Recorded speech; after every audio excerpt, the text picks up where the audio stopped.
विनोबा जी ने अपने पत्र में बताया कि वो किस तरह का भोजन खाते हैं। अपने आहार विषय उन्होंने सारी जानकारी दी, किए गए कार्य के विषय जानकारी दी। अब वे आगे बता रहे हैं कि उन्होंने अपरिग्रह व्रत भी लिया हुआ है। भोजन संबंधी जो व्रत है, अस्वाद व्रत यानी नमक मसाले आदि न खाना, उसे अस्वाद व्रत कहते हैं। अपरिग्रह व्रत यानी उन्होंने परिग्रह का अर्थ होता है कि कम संकलन करना, कम चीज़ें इस्तेमाल करना। तो अपरिग्रह व्रत का उन्होंने व्रत लिया है। वे कहते हैं कि वे केवल लकड़ी की थाली का प्रयोग करते हैं, आश्रम का लोटा इस्तेमाल करते हैं, एक कटोरी इस्तेमाल करते हैं, कंबल और पुस्तकें उन्होंने अपने पास रखी हैं। एक कंबल और कुछ पुस्तकें आदि वे अपने पास रखते हैं। तो सिर्फ एक लकड़ी की थाली, एक कटोरी, एक लोटा, एक कंबल, एक धोती और कुछ पुस्तकें, इतना ही परिग्रह उन्होंने किया है। इतनी ही वस्तुएं अपने पास उन्होंने रखी हैं। आगे वो कहते हैं कपड़ा भी वो जो पहनते हैं वो कपड़ा करघे पर बुना हुआ कपड़ा होता है।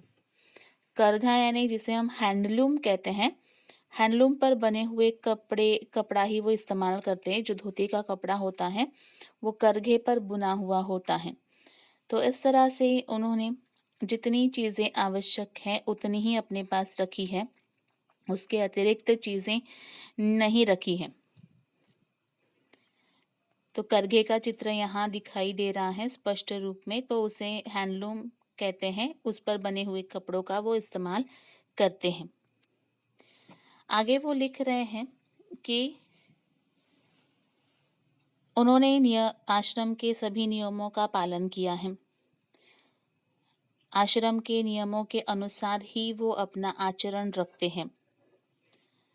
सिर्फ एक नियम वो नहीं निभाते, वो है अपनी भाकरी स्वयं बनाना, क्योंकि वो यात्रा भ्रमण करते रहते हैं, एक जगह से दूसरी जगह जाते रहते हैं, इसीलिए वो अपनी भाकरी यानी रोटी स्वयं नहीं बना पाती।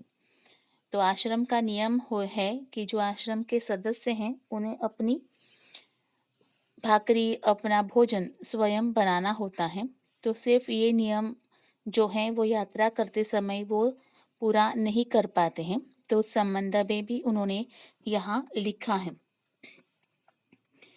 सत्याग्रह या दूसरा कोई शायद रेल संबंधी सत्याग्रह शुरू करने का सवाल पैदा होता हो तो मैं तुरंत ही पहुंच जाऊंगा। ऐसा वो गांधी जी को लिख रहे हैं कि अगर आपका कोई सत्याग्रह करने का इरादा है, रेल संबंधी सत्याग्रह करना है, तो ऐसा कोई आपने निश्चय किया हो तो मैं जल्दी ही आश्रम लौट आऊंगा। तो इस तरह से उन्होंने एक साल जो आश्रम के बाहर उन्होंने बिताया है उसका पूरा वर्णन उनके इस पत्र में उन्होंने दिया है। इस पत्र को पढ़कर गांधी जी जो हैं वो उत्तर लिखते हैं और कहते हैं कि तुम्हारे लिए कौन सा विशेष काम मैं लाऊं, यह मुझे नहीं सूझता। तुम्हारा प्रेम और तुम्हारा चरित्र मुझे मोह में डुबो देता है। गांधी जी के बताए हुए सारे नियम, सारे सिद्धांतों का पालन विनोबा जी करते आए हुए हैं। तो गांधी जी कहते हैं कि तुम्हारे लिए कौन सा विशेष काम लाऊं, तुमने तो सारे ही नियम काम अच्छी तरह से निभाए हैं। तुम्हारी परीक्षा में करने में मैं असमर्थ हूँ, तुम्हें मैं जज नहीं कर सकता। गांधी जी को विनोबा जी ने पिता के स्वरूप माना है। इसीलिए गांधी जी कहते हैं कि तुमने मुझे पिता की जो उपाधि दी है उसे मैं स्वीकार करता हूँ। जिस तरह से पिता अपने बच्चों से कुछ अच्छा कर दिखाने की इच्छाएं रखता है, वो सारी इच्छाएं, वो सारी बातें विनोबा जी ने पूरी की हैं। इसीलिए वो लिखते हैं कि मेरी मान्यता है कि सच्चा पिता अपने विशेष चरित्रवान पुत्र पैदा करता है।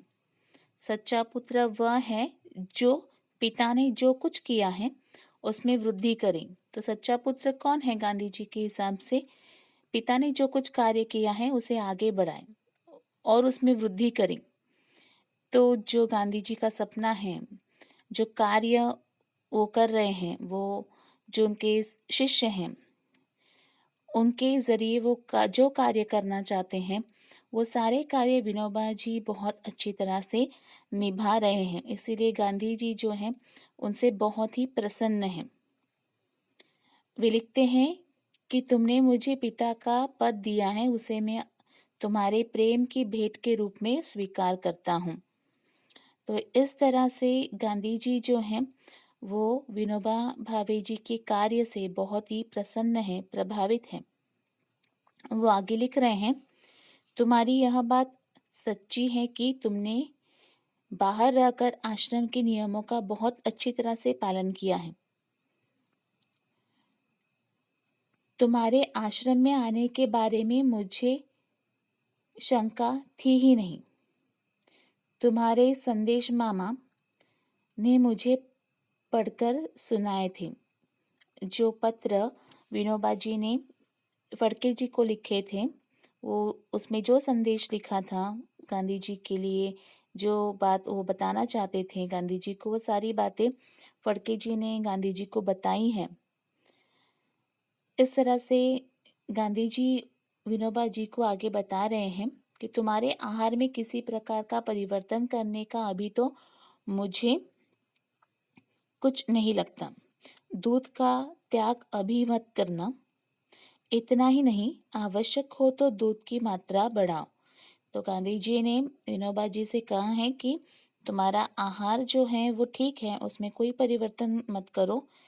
दूध अवश्य पियो, अगर हो सके तो दूध जो है वो बढ़ा दो, अपने आहार में उसकी मात्रा बढ़ाओ, ज़्यादा पियो।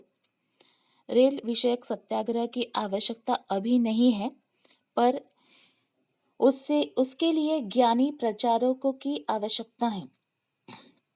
यह संभव है कि शायद खेड़ा जिले में सत्याग्रह करना पड़ जाए। अभी तो मैं रमता राम हूँ, 1-2 दिन में दिल्ली जाऊंगा। तो इस तरह से गांधी जी कहते हैं कि रेलवे संबंधी सत्याग्रह अभी करने की कोई आवश्यकता नहीं है, लेकिन सत्याग्रह के बारे में जानकारी लोगों तक पहुंचाने के लिए प्रचारकों की आवश्यकता है। यानी ऐसे लोग चाहिए जो सत्याग्रह के संबंधी जानकारी लोगों तक पहुंचाए। खेड़ा जिले में सत्याग्रह करने का उनका इरादा है। वो कहते हैं कि फिलहाल मैं रमता राम हूँ, यानी मैं यात्रा पर हूँ, भ्रमण पर हूँ। मैं दिल्ली जाऊंगा 1-2 दिन में।